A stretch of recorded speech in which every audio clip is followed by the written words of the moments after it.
नारायणं नमस्कृत्यं नरं चैव नरोत्तमं देवीं सरस्वतीं व्यासं ततो जयमुदीरयेत्। यं ब्रह्मा वरुणेन्द्ररुद्रमरुतस्तुन्वन्ति दिव्यैस्तवैः वेदैः सङ्गपदाक्रमोपनिषदैर्गायन्ति यं सामगा। ध्यानावस्थिततद्गतेन मनसा पश्यन्ति यं योगिनो यस्यान्तं न विदुषुरासुरगणा देवाय तस्मै नमः। मूकं करोति वाचालं भङ्गं लङ्घयते गिरिं यत्कृपातमहं वन्दे परमानन्दमाधवम्। व्यासाय विष्णुरूपाय व्यासरूपाय विष्णवे नमो वै ब्रह्मदेवाय वसिष्ठाय नमो नमः। गुरुर्ब्रह्मा गुरुर्विष्णु गुरुर्देवो महेश्वर गुरुर्साक्षात् परब्रह्म तस्मै श्री गुरवे नमः। श्री शिव महापुराण को जय। श्री राष्ट्रदेव भगवान पशुपतिनाथ को जय। नेपालामा को जय। व्यासी भगवान को जय। सद्गुरुदेव महाराज को जय।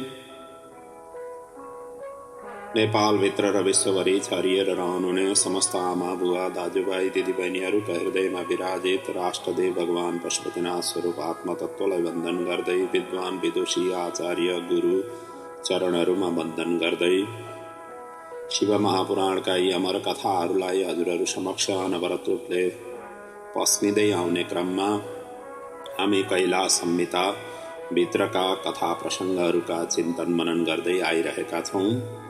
अत्यन्त सारगर्भित वेदान्त सारले भरिएको यो कैलाश संहिता आफैमा अद्वितीय अद्भुत प्रकारको प्रसङ्गहरू यसमा वर्णन गरिएका छन्, जसका हामी चिन्तन मनन गर्दै आइरहेका छौँ। र आज लगभग कैलाश संहितालाई प्रणाम गर्ने जमर्को पनि गरिरहेको छु। हेरौँ कहाँसम्म पुगिन्छ। जम्मा यसमा 23 अध्याय छन् र हामी आज 15औं अध्यायदेखिको कथालाई अगाडि बढाउँदैछु। त आउनुहोस् अब यी हिजोका कथा प्रसङ्गहरूमा हामीले प्रपञ्चार्थ रूप स्वरूप भगवान शिवजीका स्वरूपलाई जो प्रणव थियो, प्रणवका स्वरूपको हामीले चिन्तन मनन गर्दै हिजोको कथालाई विराम दिएका थियौँ। अब आजदेखि स्कन्द कुमार वामदेवजीलाई नै यो प्रसङ्ग श्रवण गराइराख्नु भएको छ, जो हिजोदेखि प्रारम्भ भएको र आजका यो कथाको मतलब यो स्कन्दको संहिताको पूर्ण हुतिसम्म स्कन्दजी नै वामदेवलाई श्रवण गराइराख्नु भएको हुनेछ, अर्थात् उहाँहरूकै संवाद छ यसमा।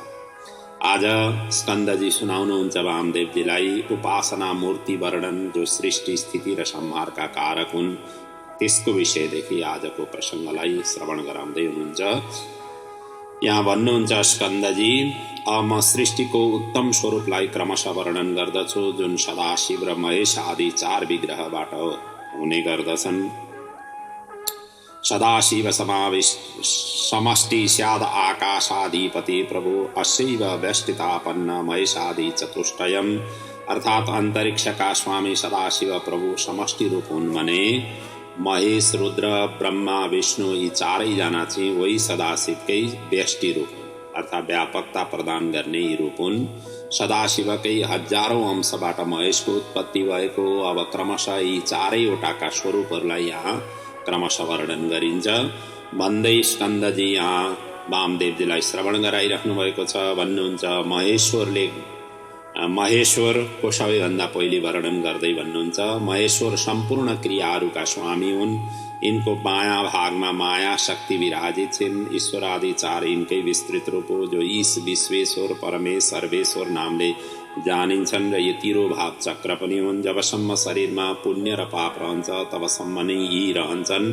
कर्महरूको समानता भएपछि जीव एक अनुग्रह मय विभु स्वरूपमा स्थापित हुन पुग्छ। यिनी साक्षात परब्रह्ममय निर्विकल्प निरामय शक्तिमय र कलामय स्वरूपमा रहन्छन्। यो सर्वश्रेष्ठ पद महेश्वरद्वारा अधिष्ठित रहन्छ। अर्थात् महेश्वराधिष्ठितम च पदमेतत् अनुत्तमम भनेर यसरी वर्णन गरिएको छ। अगाडि दोस्रोमा रुद्र हुन्। महेश्वरः सहस्रांशात् रुद्रमूर्ति अजायतः अघोर वदनाकार तेज तत्त्वाधिपश्च यः। अर्थात् महेश्वरको हजारौं अंशबाटै रुद्रमूर्ति उत्पत्ति भएको हो। उनी अघोर वदन स्वरूप तेज तत्त्वका स्वामी मानिन्छन्। त्यसै गरी उनको बायाँ भागमा गौरी शक्ति विराजित छन् भने यिनी सर्वसंहारक मानिन्छन्। यिनकै व्यष्टि रूप शिव, हर, मृड र भव ये 4 रूप हुन्। संहार चक्रको पनि 3 भेद मानिएको छ, जो नित्य, नैमित्तिक र लय यी 3 स्वरूप मानिएका छन्। र रुद्रदेव यी 3वटा संहारका कारक पनि मानिन्छन्। अब तेस्रो हो विष्णुको स्वरूप। रुद्रमूर्ते सहस्रांशात् विष्णुश्चैव अवव्यञ्जनिः सवामदेव चक्रात्मः पारि तत्त्वैकनायकः। अर्थात् ये रुद्रमूर्तिको हजारौं अंशबाट विष्णु प्रकट भएका हुन्। उनी वामदेव तत्त्वको आत्मा र जल तत्त्वका नायक मानिन्छन्। यिनको वामाङ्गमा रमा विराजित रहन्छन्। यिनी सबैको रक्षा गर्ने गर्छन्। यिनका 4 भुजा, कमल नेत्र, श्याम वर्ण र शङ्ख चक्र गदा पद्म धारण गर्छन्। यिनका वासुदेव, अनिरुद्ध, शङ्कर्षण र प्रद्युम्न 4 रूप छन्। जीवहरूको कर्मभोग पर्यन्त पालना गर्नु मुख्य कार्य हो भने विष्णु भक्त वैष्णवहरूलाई मुक्ति प्रदान गर्दछन्। यस्ता किसिमका स्वरूप यही रुद्रकै हजारौं अंशबाट उत्पन्न भएका विष्णुको यस प्रकारको कार्य हो। त्यसै गरी अगाडि चौथोमा ब्रह्माजीको स्वरूपलाई यहाँ वर्णन गरिएको छ। विष्णु एव सहस्रांशात् सम्बभूव पितामह सद्यो जात मुखात्मायः पृथ्वी तत्त्वनायक। अर्थात् विष्णुको हजारौं अंशबाट पितामह ब्रह्माको उत्पत्ति भएको, जो सद्योजात आदिको आत्मा र पृथ्वी तत्त्वको नायक मानिन्छन्। यिनको बायाँ भागमा सरस्वती रहन्छन् र यिनी संसारको सृष्टिकर्ता हुन्। यिनी रजोगुण युक्त भएकाले रक्तवर्ण र 4 मुखले युक्त रहन्छन्। यिनको व्यष्टि रूप हिरण्यगर्भ, विराट, पुरुष र काल ये 4 मानिन्छन्। जल अग्निद्वारा व्याप्त, अग्नि वायुद्वारा व्याप्त, वायु आकाशद्वारा व्याप्त, आकाश महत्तत्वद्वारा व्याप्त छ। यसैलाई ब्रह्माण्ड पनि भनिन्छ। र शिवजीले नै यस ब्रह्माण्डमा अनुग्रह, तिरोभाव, संहार र स्थिति रूपले लीला गर्नुहुन्छ। त्यसैले शिवजी नै एकमात्र शक्तिमान हुनुहुन्छ। शिव एवेदाखिलम शक्तिमानीत निश्चितम भनेर यसरी स्पष्ट शिव पुराणले यसरी वर्णन गर्दै यो 15औं अध्यायलाई पूर्ण गरेको छ। अब 16औं अध्यायमा शिवजीबाटै जीव र जगतको अभिन्नताको प्रतिपादनको यहाँ विषयलाई प्रस्तुत गरिँदैछ। स्कन्दजी भन्नुहुन्छ, हे वामदेव मुनिवर, स्त्री पुरुषमयम विश्वम प्रत्यक्षेणैव दृश्यते। संसार चाहिँ स्त्री र पुरुष अर्थात् प्रकृति र पुरुषद्वारा नै यो संसार व्याप्त छ, जुन सांख्य योगले वर्णन गरेको छ। त्यसैलाई नै यहाँ प्रतिपादित गर्दै शिवजी नै त्यसमा ओतप्रोत भएर विराजित हुनुहुन्छ भन्ने कुरालाई यहाँ पुष्टि गर्न खोजिएको छ। त्यसैले यहाँ स्कन्दजी भन्नुहुन्छ, यो विश्व स्त्री पुरुषमय रूपले अनुबन्धित छ। यो शरीर 6 कोष धातुले निर्माण भएको हुन्छ। हाम्रो जुन शरीर छ यो शरीर 6 कोष धातुले मतलब 6 प्रकारको धातुले निर्माण भएको हुन्छ, जसमा 3टा धातु मज्जा, स्नायु र अस्थि यी पिताद्वारा निर्मित हुन्छन् भने 3वटा धातु त्वचा, मांस र रुधिर माताद्वारा निर्मित हुन्छन्। र यही स्वरूप परमात्मामा पनि हुन्छ। शिव र शक्तिको संयोगबाट नै परमात्माको स्वरूप हो। यसैबाट पराशक्ति उत्पन्न हुन्छ, चित शक्ति उत्पन्न हुन्छ, चैतन्य शक्ति उत्पन्न हुन्छ। त्यसै गरी आनन्द शक्ति, इच्छा शक्ति, ज्ञान शक्ति, क्रिया शक्ति यी सबै त्यसैबाट नै उत्पन्न हुँदै जान्छन्। एवं शिवतत्त्वं शक्तित्वं परमात्मा निदर्शितं शिवशक्त्योस्तुः संयोगाद आनन्द सततोदितः भनेर यसरी तिनी शिवजीबाटै सबै शक्तिहरू उत्पन्न हुन्छन् भनेर यसरी व्याख्या गर्दै अगाडि भन्नुहुन्छ। उपरोक्त शक्तिहरूबाटै नै नाद र बिन्दु प्रकट भएका हुन्।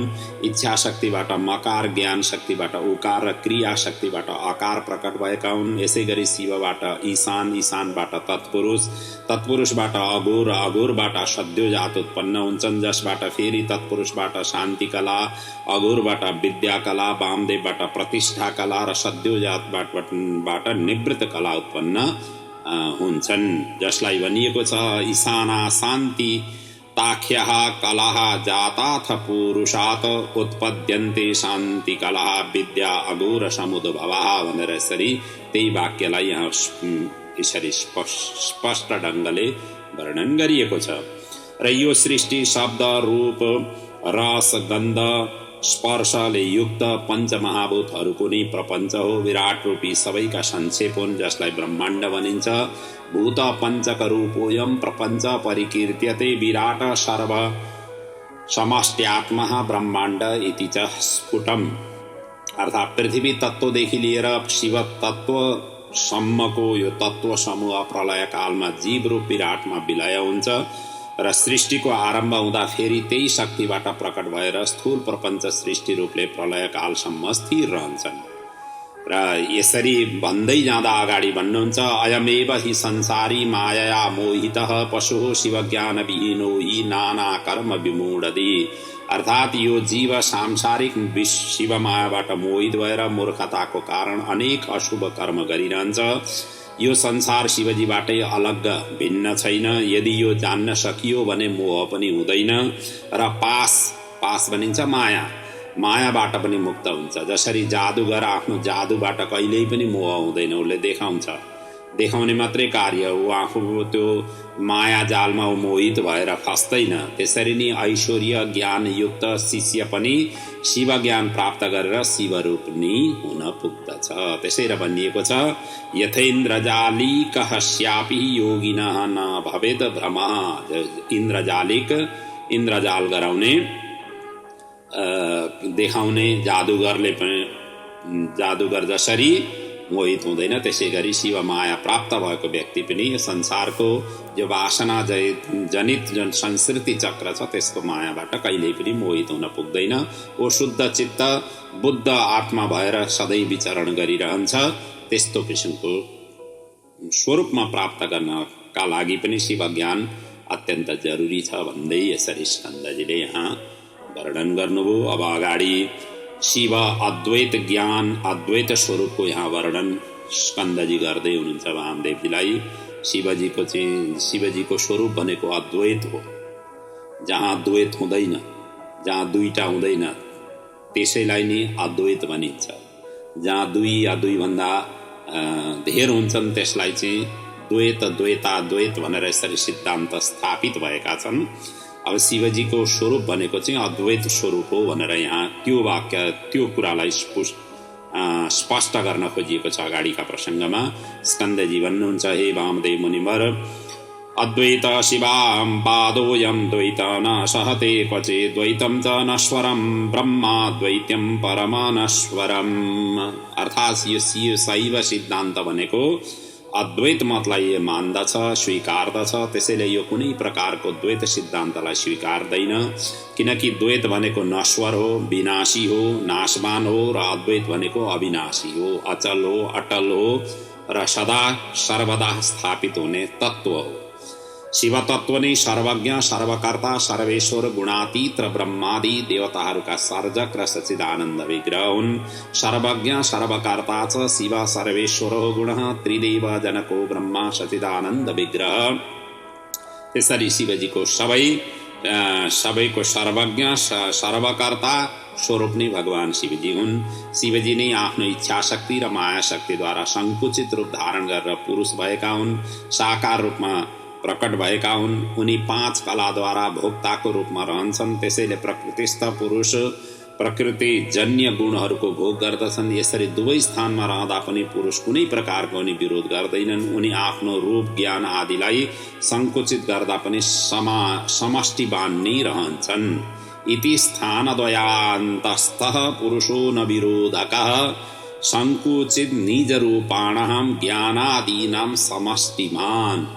यसरी दुईटा स्वरूपमा सगुण निर्गुण अर्थात् साकार निराकार दुईटै अवस्थामा पनि यी समष्टिवानमै रहन्छन्। चाहे साकार रूपमा प्रकट भएर कार्य गरिरहेका हुन् तो पनि उनी समष्टि रूपमै, उनको मूल स्वरूप नै समष्टि स्वरूप हो भन्ने कुरालाई यसले स्पष्ट पार्दै अगाडि भनिन्छ। शिवजीलाई सत्वादि गुणद्वारा मात्र सिद्ध गर्न सकिन्छ। यिनै सात्विक आदि भेदद्वारा नै प्रकृतिका गुण उत्पन्न हुन्छन्।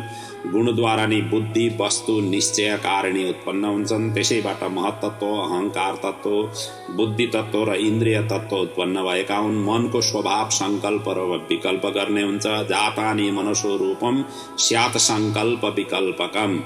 संकल्प र विकल्प यी दुईटै किसिमको द्वन्द्वमा चाहिँ मन चाहिँ सधैँ लागिरहेको हुन्छ।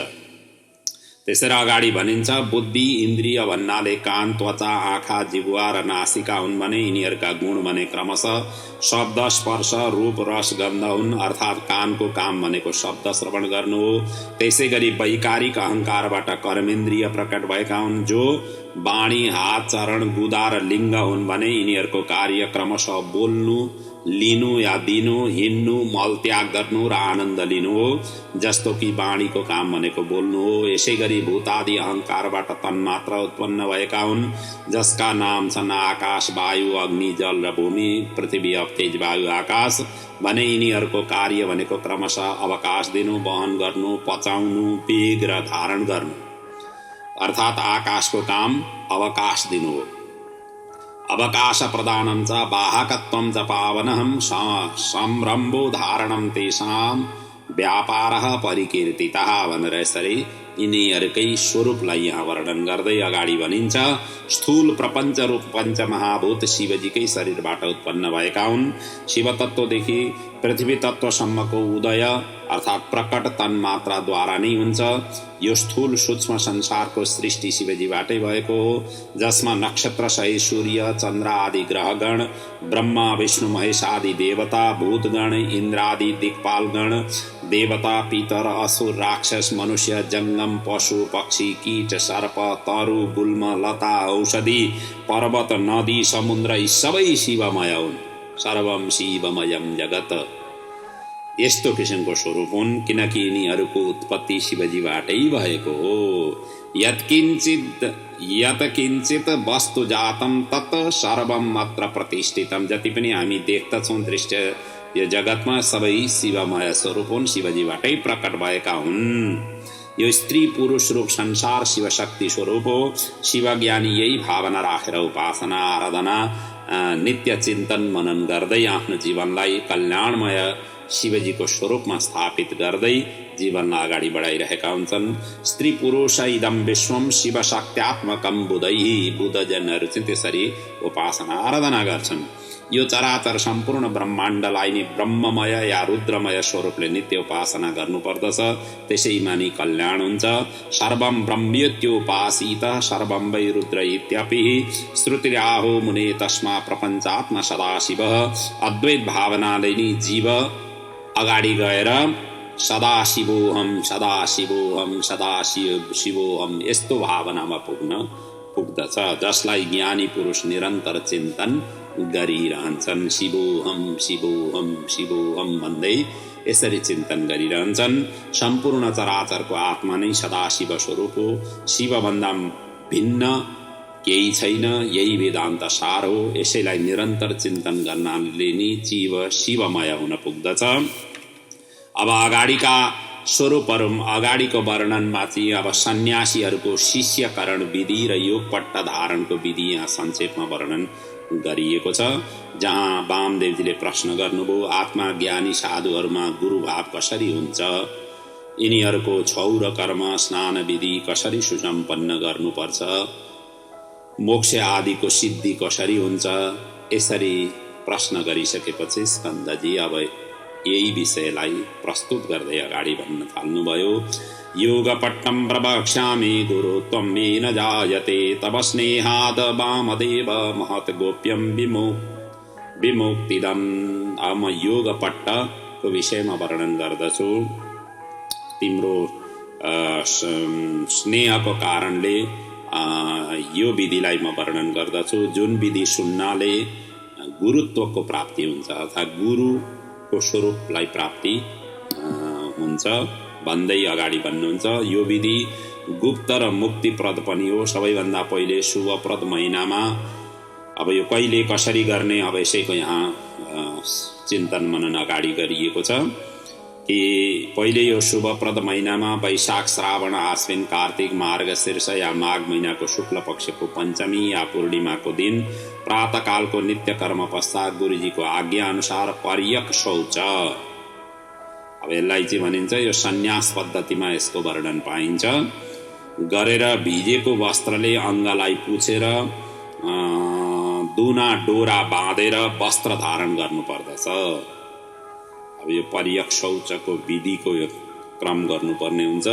त्यस पछाडि आचमन गरेर सद्योजात आदि मन्त्रले भस्म धारण गरेर सुशोभित मण्डपमा गुरुले दिएको मृगचर्म या कुशको आसनमा बस्नु पर्दछ। त्यस पछाडि मूलतः कलशको विधिवत पूजा अर्चना गर्नुपर्दछ, किनकि यही कलशको जलले नै गुरुले शिष्यलाई अभिषेक गरेर अन्य विधि गर्नुपर्ने हुन्छ। त्यसैले कलशको पूजा यहाँ संक्षेपमा वर्णन गरिएको छ। त्यस पछाडि गुरुले सिकाए अनुसार शिष्यले गर्दै जानुपर्छ, जसमा सबैभन्दा पहिले मण्डपमा शङ्ख जलले अस्त्र मन्त्रद्वारा मतलब यो उच्चारण गर्दै सर्वत्र पवित्रीकरण गर्नुपर्दछ। अनि अर्घ्य पात्रको पूजा गरेर त्यसरी नै पवित्रीकरण गर्नुपर्दछ। अनि मात्र मण्डपमा शुद्ध कलश स्थापना गर्नुपर्दछ। त्यस पछाडि स्थापित कलशमा सुगन्धित जल तीर्थोदकले परिपूर्ण गर्नुपर्दछ। अनि पञ्चपल्लव जसमा चाहिँ पिपल प्लक्ष गुलर बरगद र आमले सुशोभित गर्नुपर्दछ। त्यस पछाडि सप्तमृत्तिका जहाँ चाहिँ हात्ती को पाइलाको मुनिको घोडास्थानको रथको बाबी नदी सङ्गम गौशाला राजद्वार यो माटोलाई कलशभित्र राख्नुपर्दछ। त्यस पछाडि पञ्चरत्न राख्नुपर्दछ, जसमा चाहिँ नीलम माणिक्य सुवर्ण मुगा गोमेद पर्दछन्। त्यसै गरी वस्त्र दुबो नारियल र फुलले सुशोभित गर्नुपर्दछ। यी सबैका मन्त्रपूर्वक स्थापना गर्दै जानुपर्छ, राख्दै जानुपर्छ, चढाउँदै जानुपर्दछ। जुन कलश पूजाका पद्धतिमा यी सबै वर्णित हुन्छन्, मतलब वर्णन गरिएका छन्।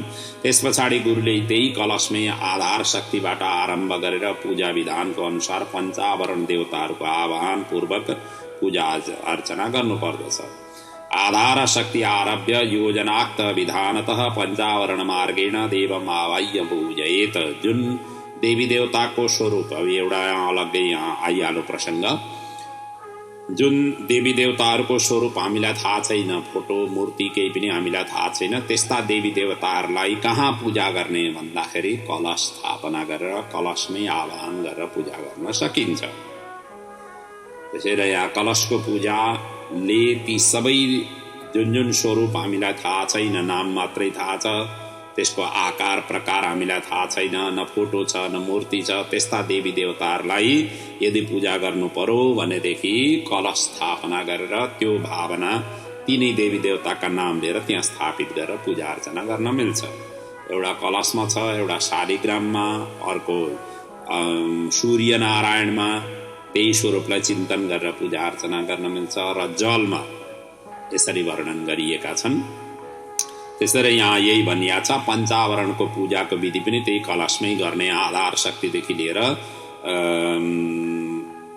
त्यही आह्वान पूजन अर्चन गर्नु भनेर यहाँ वर्णन गरिरहेको छ।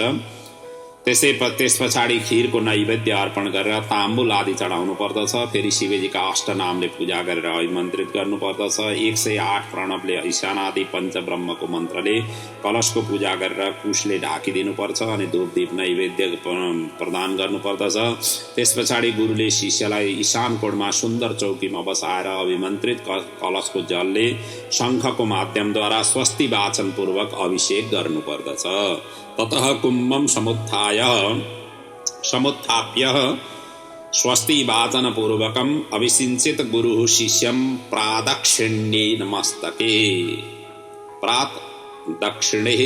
मस्तके त्यसरी ईशान कोणमा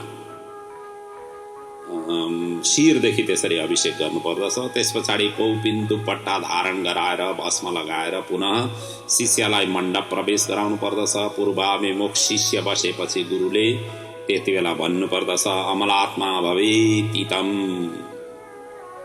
अर्थात् तिमी निर्मल आत्मा हौ भनेर यसरी गुरुले भन्ने। म परिपूर्ण शिव हुँ आदि भन्न लगाएर गुरुले शिष्यको शिरमा हात राखेर दाहिने कानमा हम सह सोहम भन्ने यस्ता वाक्यहरू उच्चारण गराउनु पर्दछ। यो स्पष्ट यी वाक्यहरूले उपदेश दिनुपर्दछ। हम सह, हामी बिहान 24 घण्टा हामी हंस भनिरहेका छौँ। हम सह, स भन्दाखेरि हामी श्वास निकालिरहेका छौँ, हम गर्दाखेरि हामी श्वासभित्र लान्छौँ र यो हंस स्वरूपलाई हामी लेखिएको छ 21,000 समथिङ 24 घण्टामा 21,000 समथिङ हामी यो हंसको उच्चारण गरिरहेका हुन्छौँ। त्यो हंस नि आत्मा स्वरूपलाई पनि मानिएको छ। यस्ता किसिमका मन्त्रहरू वाक्यहरू उच्चारण गरेर सम्झाउनु पर्दछ। त्यस पछाडि महावाक्यको तात्पर्य सहित उपदेश दिनुपर्दछ भन्दै अब यहाँ महावाक्यका प्रसङ्गहरू यहाँ उल्लेख गरिएका छन्। अब यी वेदमा वर्णित छन्, यी महावाक्य उपनिषदहरूमा वर्णित छन् र कतिपय अन्य ग्रन्थहरूमा पनि वर्णित छन्। हामीले सुनिरहेकै यी महावाक्यहरू हुन् जसको हामी यहाँ संक्षेपमा वर्णनीय गरिएको छ। स्कन्दजी वामदेवलाई भनिराख्नु भएको छ अथः महावाक्यानि प्रज्ञानम ब्रह्म। यस्ता यी वाक्यहरूको उपदेश दिनुपर्दछ तिनी शिष्यलाई। यी महावाक्यहरूले चाहिँ पूर्ण रूपले वैराग्य प्रदान गराउने वाक्यहरू हुन्। अर्थात् यो संसार नै ब्रह्ममय स्वरूप हो, त्यो किसिमको चिन्तन, त्यो किसिमको ज्ञान यी महावाक्यहरूले प्रदान गर्छ। त्यसैले यहाँ भनिएको छ प्रज्ञानम ब्रह्म। अब यसको अर्थ के हो भनेदेखि ब्रह्म उत्कृष्ट ज्ञान स्वरूप अथवा चैतन्य स्वरूप हुन्, त्यसको उपासना आराधना गर्ने। अहम ब्रह्मास्मि, त्यो ब्रह्म नै मै हुँ। तत्त्वम असि, त्यो ब्रह्म नै तिमी नै हो। अयम आत्मा ब्रह्म, यो आत्मा ब्रह्म हो। ईशावास्य इदं सर्वम, यो सम्पूर्ण संसार ईश्वरले नै सर्वत्र व्याप्त छन्। अर्थात् ईश्वर नै सर्वत्र व्याप्त छन्, ओतप्रोत छन्। प्राणोस्मि, म नै प्राण हुँ। प्रज्ञान आत्मा, आत्मा नै ज्ञान स्वरूप छन् या हुन्। यदेह तद उत्र तत् अन्वीय, जो परब्रह्म यहाँ छन् उनी वहाँ, अर्थात् परलोकमा पनि तिनै नै छन्। जो परलोकमा छन् तिनी उनी यहाँ पनि छन्। अन्य देवः तद विदिताद अथो अविताददि, उनी विदित र अविदित भन्दा पर छन्। एषं तम आत्मान्तम अभ्यामृतः, त्यही तिम्रो आत्मा नै अन्तर्यामी अमृत हुन्। स यश्चायहं पुरुषो यश्चावदित्ये स एकः, त्यो एक नै पुरुषमा र आदित्यमा रहन्छ, त्यो एक हो अनेक होइन। अहम अस्मि परम ब्रह्म परात्परम, परब्रह्म पनि मै नै हुँ। वेदशास्त्र गुरुणाम तो स्वयं आनन्द लक्षणम, वेदशास्त्र गुरु र स्वयं आनन्द लक्षण पनि म नै हुँ। सर्वभूतस्थितं ब्रह्मं तदेवाहं न संशयः, अर्थात् सबै प्राणीहरूमा रहेको ब्रह्म पनि म नै हुँ।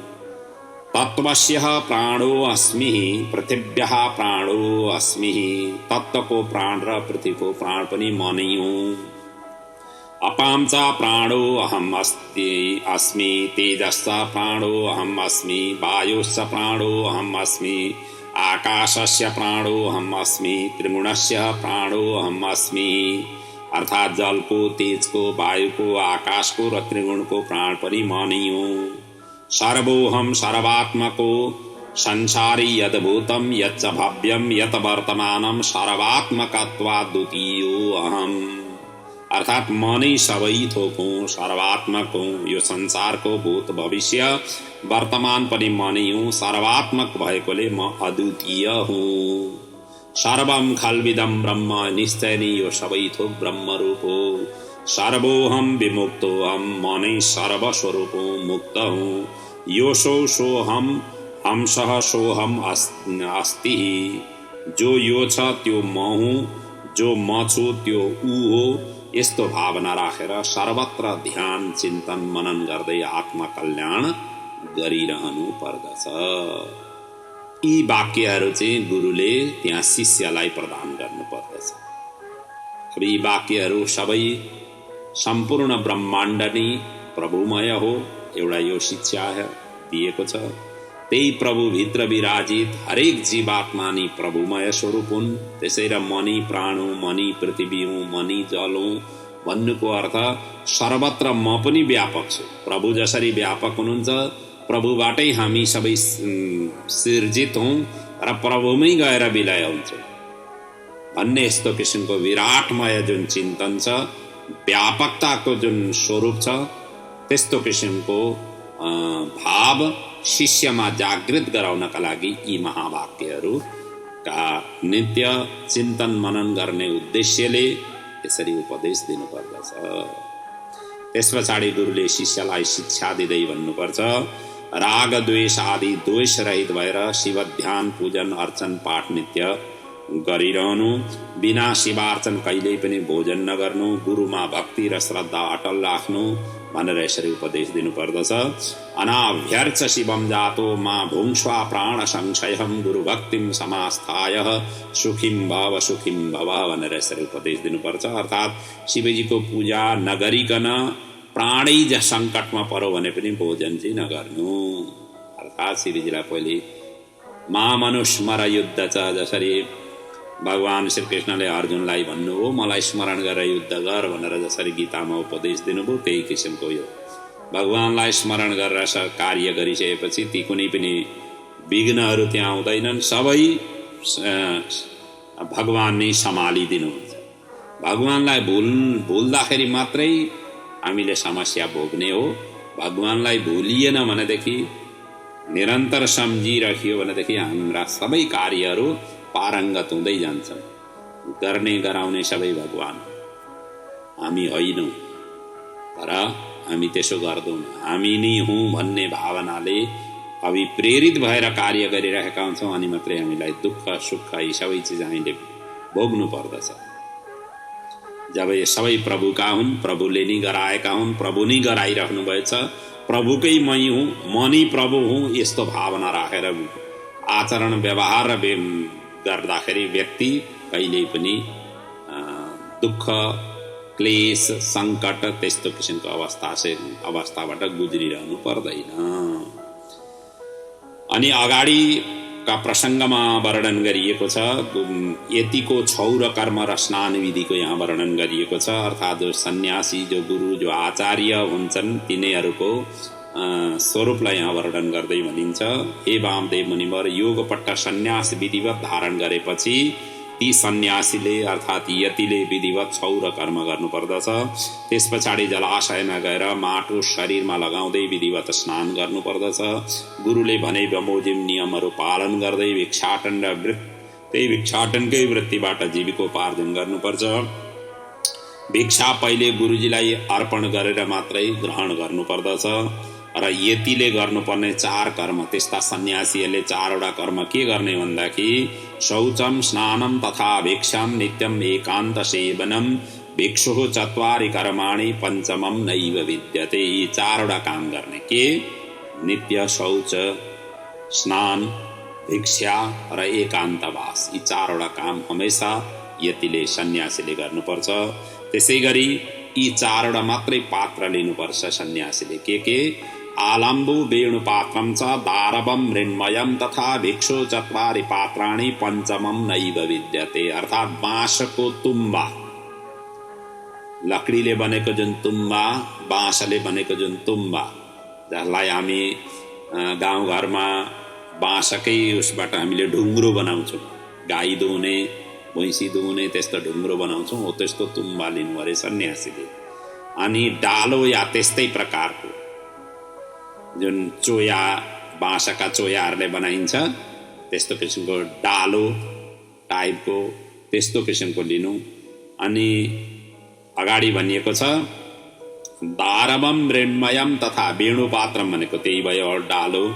लकडीको पात्र, दारवम भनेको दार भनेको लकडीलाई भनिन्छ, त्यसको पात्र र माटोको पात्र, मृण्मयम तथा अर्थात् माटोबाट या ढुङ्गाबाट, माटो ढुङ्गाबाट बनेका त्यस्ता पात्रहरू मात्रै लिनु। त्यस्ता पात्रहरूले गुजारा गर्नु।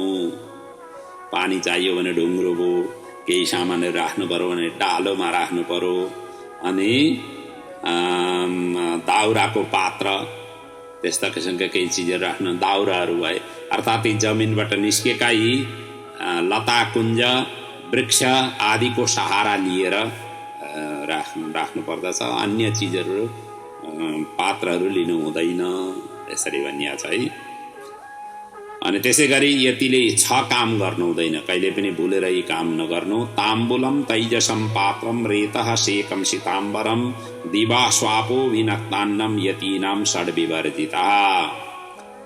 अर्थात् सन्यासीले के नगर्नु भन्दाखेरि पहिलो कुरो पान नखानु, दोस्रो धातु निर्मित पात्र प्रयोग नगर्नु, फलामको होस्, चाँदीको होस्, सुवर्णको होस्, स्टिलको होस्, यस्ता धातुहरूको निर्माण गरेका ती पात्रहरू यो प्रयोगमा नल्याउनु। वीर्य स्खलन या स्त्री सहवास पनि नगर्नु। सेतो कपडा धारण गर्नु, दिउँसो सुत्नु र रात्रिमा भोजन गर्नु।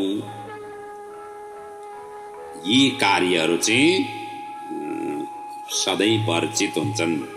यदि यतिले यस्ता विपरीत कार्य गरेमा राक्षस सदृश हुनेछ। त्यसैले यस्तो कार्य कदापि गर्नु हुँदैन। नित्य शिव अर्चन, शिवचिन्तन, ध्यान, आराधना, मनन गर्दै शुद्ध हृदय बनाइराख्नु पर्दछ। यही यतिको कार्य हो। अब अगाडि त्यस्ता यतिको अन्त्येष्टि कर्म, दशाह, एकादशः, द्वादशः आदि विधिहरू के कस्ता छन् भनेर यहाँ वामदेवजीले प्रश्न गरिसकेपछि अब यो प्रसङ्गहरूलाई अगाडि यहाँ वर्णन गरिएको छ र यिनी प्रसङ्गहरूका साथसाथमा यो कैलाश संहिताको कथा प्रसङ्ग पनि पूर्ण हुन्छ। अब आउँदा 21औं, 22औं र 23औं अध्यायहरूमा यिनै प्रसङ्गहरूको वर्णन छ। अब यहाँ वामदेवजीले प्रश्न गर्नुहुन्छ, यतिको त दाह कर्म नभएर माटोमा गाड्नुपर्छ अरे नि भनेर सोधिसकेपछि स्कन्दजी अगाडि भन्नुहुन्छ, त्यस्ता सन्यासीहरूलाई चाहिँ दाह गर्नु हुँदैन, अग्निदाह गर्नु हुँदैन, जलाउनु हुँदैन, त्यस्तालाई त जमिनभित्र दफनाउनु पर्दछ भन्ने जुन मैले सुनिरहेछु, के त्यो कुरो सही हो भनेर सोधिसकेपछि अब स्कन्दजी त्यसैको प्रसङ्गको वर्णन गर्नुहुन्छ। समाधिस्थो यतिः कश्चि शिवभावेन देहभोक अस्ति चेत् सह महीधीर परिपूर्ण शिवो भवेत्। अर्थात् जो यति समाधिस्थ अवस्थामा देह त्याग गर्छ भने या गरियो भने ऊ परिपूर्ण शिवजी नै हुन्छन्। तर जो अधीर पुरुष देह त्याग गर्छ त्यसको वर्णन म गर्दछु। हामी सबै अधीर छौँ। धीर भनेको व्यक्तिकै मात्रै त्यस्ता व्यक्ति मात्रै शिव परिपूर्ण शिवजी हुन्छन्। तर जो अधीर पुरुषले देह त्याग गर्दछ अर्थात् संसार प्रति पनि अलिअलि मोह अनि भगवान प्रति पनि अलिअलि यसो आराधना उपासना गर्ने हामी द्वैत मनस्थितिमा रहन्छौँ सधैँभरि। हाम्रा भावनाहरू भनेका दुईतिरै बगिरहेका हुन्छन्। प्रभुतिर पनि यसो बेला बेला सम्झिने गर्छौँ अनि संसार त सधैँभरि सम्झिनु परिहाल्यो, घर परिवार बालबच्चा आफ्ना कारोबार सबै व्यापार बिजनेस आदि इत्यादिलाई त नसम्झिकन कसरी अगाडि बढ्नु। अब तिनीहरूले नि गाँजिरहेको हुन्छ र प्रभुलाई सम्झिने फुर्सदै हुँदैन, त्यस्तो गरिरहेका हुन्छौँ। त्यसै र प्रभुमै जो समाधिस्थ भएर बढेका व्यक्तिहरू चाहिँ साक्षात् शिवजीकै स्वरूप हुन्छन् भनेदेखि जो अब 2तिर 3तिर 4तिर अब कतिपयका त अनेक हुन्छन्, अब त्यो 2तिर मात्रै हुँदैनन् अनेकतिर हुन्छन्। त्यस्ता व्यक्तिहरूले त कति प्रभुलाई सुमिरण गर्दाखेरि पनि आजकल यहाँ ड्राइभ थ्रु छ नि, ड्राइभ थ्रु ढङ्गले गर्नुपर्ने स्थिति हुन्छ।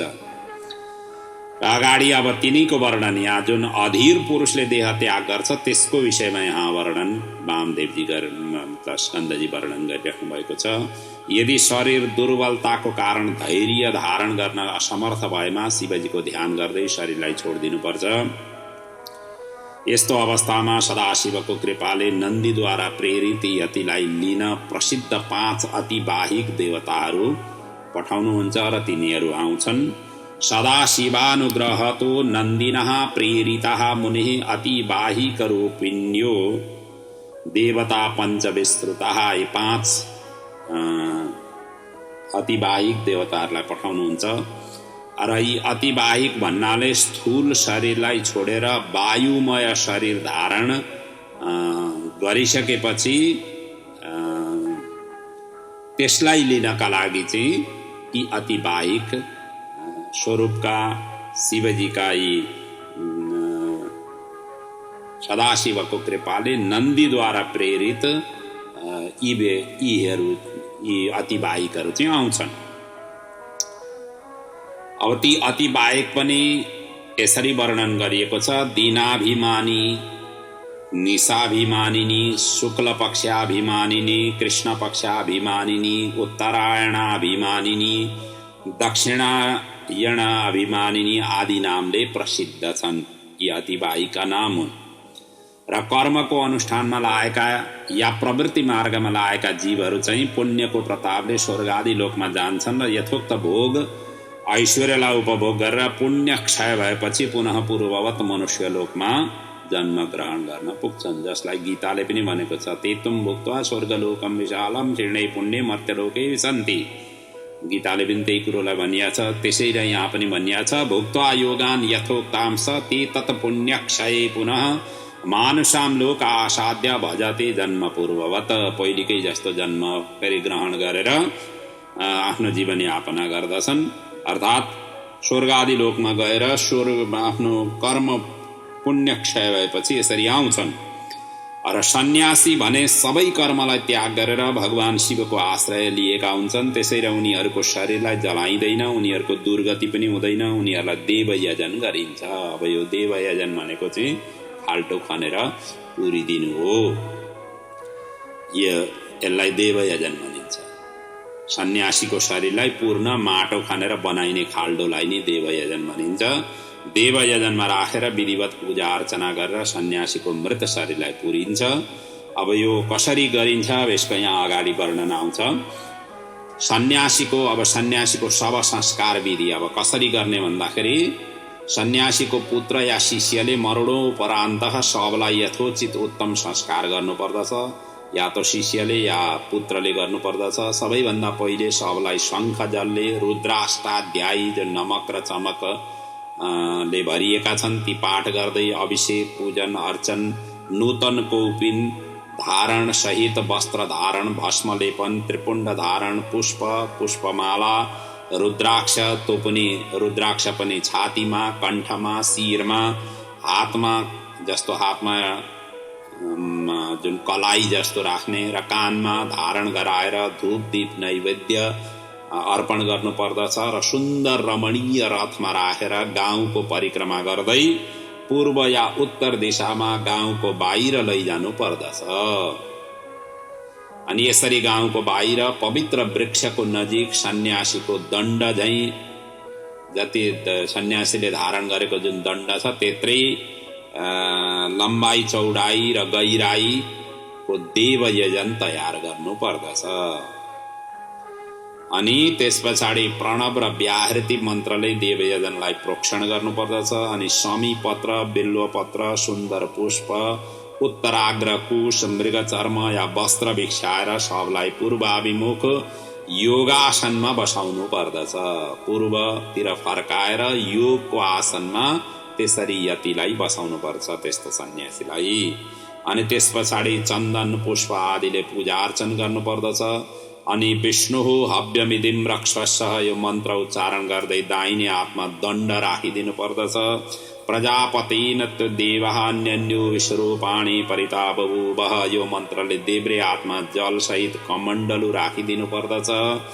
ब्रह्मज्ञानं प्रथमं पुरस्तात् या मानव महन्तम उत मानव महन्तम इत्यादि 4 मन्त्रहरूले या नमकका मन्त्र उच्चारण गर्दै, नमक चमकका जुन मन्त्र छन् ती मन्त्रलाई उच्चारण गर्दै नरियलको यतिको सपको सबैतिर स्पर्श गराउनु पर्दछ। अनि त्यही नरियलले नि मस्तकलाई भेदन फुटाउनु पर्दछ। त्यही नरियलकै सहाराले यतिको जुन सन्यासीको जुन शिर छ त्यसलाई फोडिदिनु पर्दछ र देवयजनलाई माटोले पुरिदिनु पर्दछ। त्यसरी यहाँ भनिएको छ, मानव महन्त इत्यादि चतुर्भिर मस्तकम ततः नालिकेरेण निर्विद्यात अबटम पूरयेत ततः।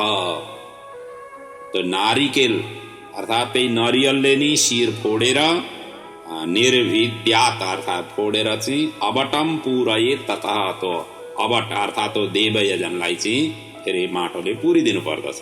त्यस पछाडि त्यही देवयजनमाथि 1 हात उचाइ र 2 हात लम्बाई चौडाई आकारको माटोले नै पीठ बनाउनु पर्दछ। त्यसको मध्यमा बीच भागमा चाहिँ माटोको नि उमा महेश्वरको मूर्ति बनाएर स्थापित गर्नुपर्छ र धूप दीप नैवेद्य दिएर महानारायणोपनिषदको जप, 12 चोटि प्रणवको जप, 5 चोटि परिक्रमा र प्रणाम गर्नु पर्दछ।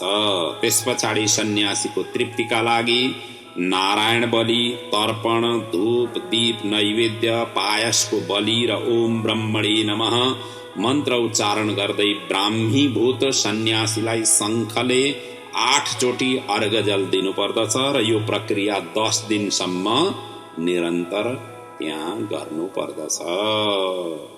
जुन हाम्रो यो दशाई क्रियामा ढिकुरो उठाउने जुन प्रक्रिया छ, ढिकुरो उठाएर जुन गरिन्छ, यो यसै किसिमका प्रक्रियासँग सम्बन्धित छन्। त्यसैले यहाँ यो 10 दिनसम्म 10 दिनको दिन ढिकुरो फुटाइदिनु पर्दछ र त्यस पछाडि एकादश द्वादश जुन विधि गरिन्छ त्यही प्रक्रियालाई यहाँ वर्णन गरियो। त्यसैले यहाँ भनिएको छ, दिग्विदिक क्रमतो दद्या ब्रह्मार्घ्यम प्रणवेन च एवं दशाह पर्यन्तम विधिस्ते समुदायता। यो 10 दिनसम्म यसरी गर्नु पर्दछ। त्यस पछाडि अब 11औं र 12औं दिनमा के गर्ने भन्दा त्यसको वर्णन अगाडि आउँछ। एकादशेन्नि सम्प्राप्ति यो विधि समुदायता तम बक्षे मुनि शार्दूल यतीनाम स्नेहतः तव। अर्थात एकादश विधिका लागि माटोको 5 वटा मण्डल उत्तराभिमुख बनाएर कुशोदकले प्रोक्षण गर्नुपर्दछ। यिनै 5 मण्डलमा अतिबाहिक देवताहरूका देवेश्वरी देवीहरूको साथमा आवाहनदेखि धूप दीप नैवेद्य अर्पण गरेर नमस्कार र क्षमा याचना र प्रार्थना गर्नुपर्दछ। हे श्री माताहरू हो भनेर यसरी प्रार्थना गर्ने। तपाईहरू प्रसन्न भएर शिवपदको अभिलाषा इच्छा राख्ने यो यतिलाई सदा सर्वदा शिवजीको चरणारविन्दमा स्थापित गर्न स्वीकृति प्रदान गर्नुहोस् भनेर यसरी प्रार्थना गर्नुपर्दछ। त्यस पछाडि पञ्चदेवीलाई विसर्जन गरी प्रसाद कन्या गौ या जलमा प्रवाहित गर्नुपर्दछ। गौलाई खिलाउने, गाईलाई खिलाउने या जलमा प्रवाहित गर्नुपर्दछ। सर्वानुग्रह कर्तैव स्वीकृतः पञ्चमूर्तय। त्यस पछाडि यही नै पार्वण श्राद्ध गरिदिनु पर्दछ, किनकि यतिको लागि एको दृष्टि श्राद्धको विधान छैन। श्राद्धकर्ताले 4 शिवभक्त ब्राह्मण वरण गर्नुपर्दछ, जो प्रथम विश्वदेव, द्वितीय आत्मा, तृतीय अन्तरात्मा र चौथो परमात्मा स्वरूप हुन् र श्राद्ध विधिले यिनीहरूको पूजा अर्चना गरी 3 वटा वेदी बनाएर आत्मा, अन्तरात्मा, परमात्मालाई पिण्ड प्रदान गर्नुपर्दछ। जहाँ भन्नुपर्दछ आत्माने इमं पिण्डम ददामि, परमात्माने इमं पिण्डम ददामि, अन्तरात्माने इमं पिण्डम ददामि, यसरी अर्पण गर्नुपर्दछ। पिण्डदान यसरी गरिसकेपछि त्यही नारायण बलि गरिदिनु पर्दछ अनि विष्णुको महापूजा गर्नु पर्दछ। त्यस पछाडि वेद पाठी 12 ब्राह्मणलाई पूजन भोजन छाता जुत्ता वस्त्र दक्षिणा आदिद्वारा सम्मान गर्नु पर्दछ र अन्तिममा ओम भू स्वाहा ओम भुवः स्वाहा ओम स्वः स्वाहा उच्चारण गर्दै पृथ्वीमा खीरको बलि दिनु पर्दछ। यसरी एकादशः विधि सुसम्पन्न गर्नु पर्दछ। त्यस पछाडि 12औं दिनमा के गर्ने भन्दाखेरि द्वादशाहे समुत्थाय प्रातः स्नात्वा कृतान्निकः शिवभक्तान् यतिन् वापि ब्राह्मणा वा शिवा प्रियान्। 12औं दिनमा चाहिँ शिवभक्त साधुहरूलाई बोलाएर मध्याह्न कालमा पूजा अर्चना गर्नु पर्दछ। नानाविध षडरसयुक्त व्यञ्जनले भोजन गराएर अनेक वस्तु दिएर सम्मान गर्नु पर्दछ। महेश्वर आदि शिवजीका 8 नाम गुरु परम गुरु परमेष्टि गुरु र परात्पर गुरु यी 4 सहित कुल 12 जनाको लागि श्राद्धकर्ताले संकल्प पूर्वक क्रमशः आसन आवाहन पाद्य अर्घ्य आचमन वस्त्र गन्ध अक्षत फूल धूप दीप प्रणाम नमस्कार गरेर केराको पातमा शुद्ध अन्न खीर पुवा दाल अनेक प्रकारको व्यञ्जन नारियल गुड केरा आदि राखेर ओम विष्णु हव्यम रक्षस्व भन्दै जलले प्रोक्षण गरेर अन्नलाई स्पर्श गर्नुपर्छ। फेरि शिव स्वरूप ब्राह्मणहरू प्रसन्न हुनुहोस् भन्दै प्रार्थना गर्नुपर्दछ। त्यस पछाडि गणानान्त्वा गणपति गुङ्गवामहेदेखि लिएर जति पनि सकिन्छ रुद्र सूक्त भए चमक अध्यायहरू भए आदिको पाठ गर्नुपर्दछ। त्यस पछाडि पान दक्षिणा खराउ आसन जलपात्र पंखा पीरा सानो चौकी बाँसको दण्ड आदि ब्राह्मणलाई दिएर प्रदक्षिणा नमस्कार आदि गर्दै आशीर्वाद लिनुपर्दछ। सदाशिव स्वरूप ब्राह्मणलाई विदाई त्यस पछाडि गर्नुपर्दछ। सदाशिवाय प्रीतः गच्छन्तु च यथा सुखम भनेर यसरी विदाई गर्नुपर्दछ। त्यस पछाडि घरमा आएका ब्राह्मण बन्धु वर्ग अतिथि दीन अनाथ आदि सबैलाई भोजन गराउँदै आफूले पनि भोजन गर्नुपर्दछ। यसरी प्रतिवर्ष शिष्य या पुत्रले सन्यासीलाई पूजा अर्चन गर्नाले दुवैको कल्याण हुन्छ। इहलोकमा सुखानन्द भोग्दै अन्त्यमा शिवलोकको प्राप्ति हुन्छ। इह भुक्त्वा महाभोगान् शिवलोकमवाप्नुयात् भन्दै यसरी प्रतिवर्ष अर्थात् यो श्राद्धको यहाँ पद्धतिको यहाँ वर्णन गरियो। प्रतिवर्ष यसो गर्नाले अत्यन्त सुखी र आनन्दी हुन्छन्। जसरी अगाडि भनियो कि एको दृष्टि श्राद्ध हुँदैन, तर श्राद्ध नभए पनि त्यो तिथिको दिनमा ब्राह्मणहरूलाई बोलाएर भोजन गराउनु भन्ने हो संकेत हो। र यहाँ 12 ब्राह्मणको उल्लेख गरियो। 12 ब्राह्मणको अर्थ 12 महिनाका प्रतिनिधित्व पनि यिनीहरूले गर्दछन्। कमसेकम 12 ब्राह्मणलाई भोजन गराउनु, त्यहाँभन्दा माथि त जति सकिन्छ त्यति गराउनु हो। र अब त्यो 12औं दिनका दिनमा त हामी सनातन धर्मको अनुयायी गर्ने व्यक्तिहरूले त हामीले धेरै थोक गर्दछौँ। कतिपयले एकाहा पुराण पनि लगाइने गरिन्छ। अब त्यहाँ धेरै पूजा अर्चना हुन्छ, हवन आदि हुन्छ, आदि इत्यादि पनि हुन्छ। अब यो शिव पुराणले जे जस्तो वर्णन गरिया छ त्यो त मैले अब यहाँ हजुरहरू समक्ष प्रस्तुत गरिहालेँ। तर अब श्राद्ध पद्धतिहरूमा अन्त्येष्ट पद्धतिहरूमा यी सबैका व्यापक रूपले त्यहाँ वर्णन गरिएका छन्। र यी प्रसङ्गहरू त्यहाँ वर्णन भएका प्रसङ्गहरू चाहिँ यिनी ग्रन्थहरूकै सहारा लिएर यी ग्रन्थहरूमा वर्णन गरिएका प्रसङ्गहरूलाई समायोजन गर्दै त्यसरी ती अन्त्येष्टि पद्धतिहरू त्यस्ता पुस्तकका आकार बनेका हुन्। जुन आकार बनिसकेपछि तिनीहरूको सहाराले यी सबै शास्त्रीय विधिले कार्य गर्नका लागि सरल पनि भएका छन्। नत्र भनेदेखि यत्र ठुल्ठुला ग्रन्थहरूको भित्र गएर यो सबै चिज अध्ययन गरेर गराउनका लागि गाह्रो पनि हुन्छ। त्यसैले जुन चिजहरू हामीले फ्रिक्वेन्सी गरिराख्नु पर्दछ त्यस्ता किसिमका शास्त्रै बनिरहेछन्। ती पूजा पद्धतिका किताबहरू बनिएका छन् र यिनैको सहारा लिएर ती किताबहरू बनेका हुन्। यसरी बुझ्न श्रेयस्कर हुन्छ। र अब अन्तिममा यहाँ कैलाश संहिताको उपसंहारको क्रम यहाँ वर्णन गरिएको छ। सूतजी अगाडि वर्णन गर्नुहुन्छ शौनक आदि ऋषिहरूका बीचमा एवं कृतानुग्रमात्मशेष्यं श्रीवामदेवं मुनिवर्यमुक्त्वा प्रसन्नधीर्ज्ञानी वरो महात्मा कृत्वा परानुग्रहासुदेव।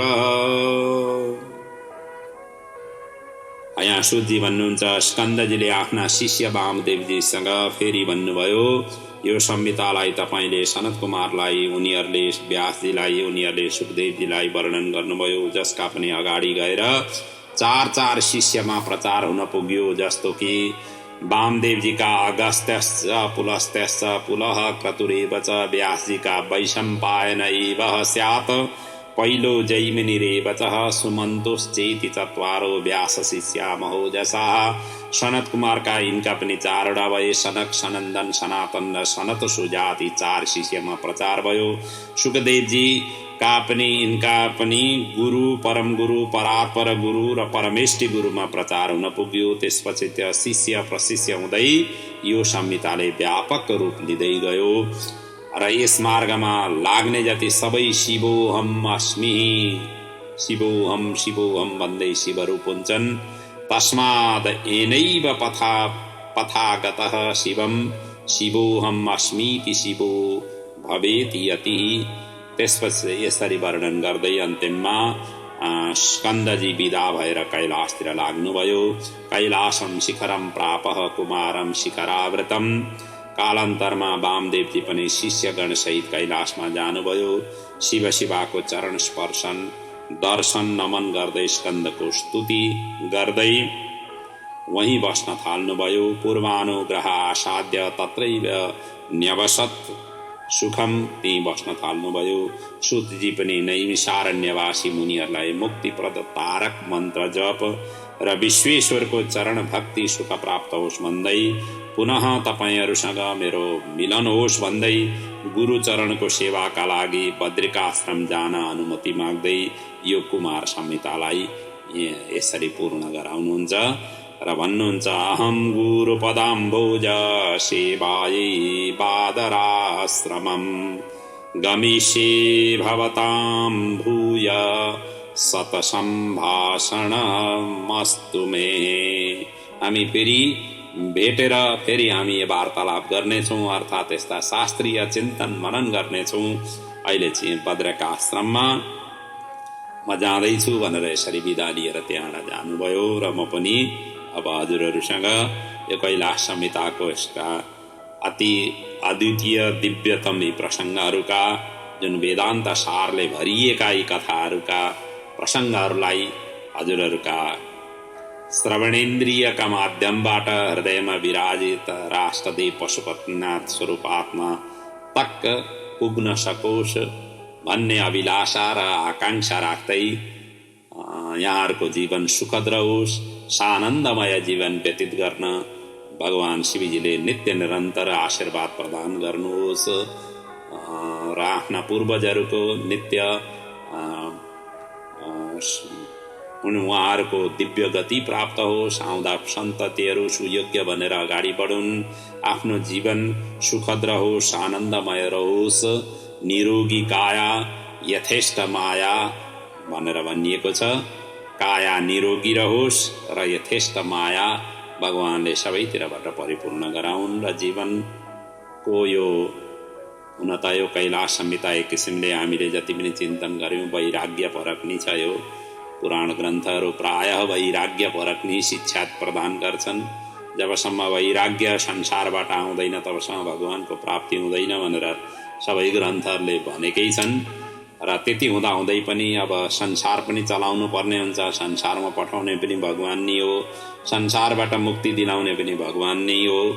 संसारमा रहँदै संसारबाट माथि कसरी उठ्ने, जसरी कमल पानीमा फैलिन्छ पनि र आफ्नो लहरो पनि बढाउँदै लैजान्छ, त्यसै गरी यो संसार भनेको एउटा समुद्र हो, जल हो, तलाउ हो र हामी भनेका कमल हौँ।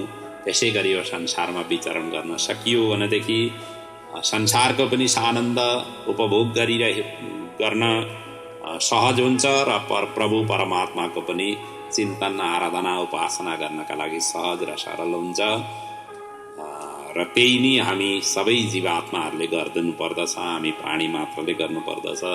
हामीले प्राप्त गरेका ज्ञानहरू नि जबसम्म हामीले आचरण व्यवहारमा धारण यसलाई अपनाउँदैनौँ या लगाउँदैनौँ तबसम्म यी ज्ञानमै मात्रै सीमित रहन्छन्। पुस्तक मात्रै सीमितमा रहेका ज्ञानले हामीलाई कल्याण गर्दैन, व्यवहारमा उतारिसकेपछि मात्रै कल्याण गर्दछ। र त्यही प्रेरणा प्रभुले हामीलाई सबैलाई प्रदान गरून्। यिनै भावना साथ आजदेखि यो कैलाश संहितालाई हामीले वन्दन गर्दै अब हामी वायवीय संहिताभित्र प्रवेश गर्नेछौँ।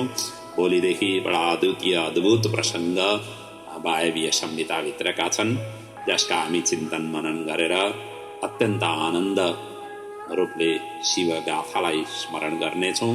एक किसिमले हेर्दाखेरि यो वायवीय संहिता सानो सानो पुराणै हो। यहाँ दुईटा भाग छन् वायवीय संहितामा, पूर्व भाग र उत्तर भाग या पूर्व खण्ड र उत्तर खण्ड, जसको बृहत्तर ढङ्गले हामी चिन्तन मनन भोलिका प्रसङ्गदेखि अगाडि बढाउनेछौँ। त्यति बेलासम्मका लागि यहाँहरूको जीवन सुखद रहोस्। सबैलाई जय श्री राधे, जय श्री कृष्ण, जय सियाराम, जय पशुपतिनाथ, जय शम्भो।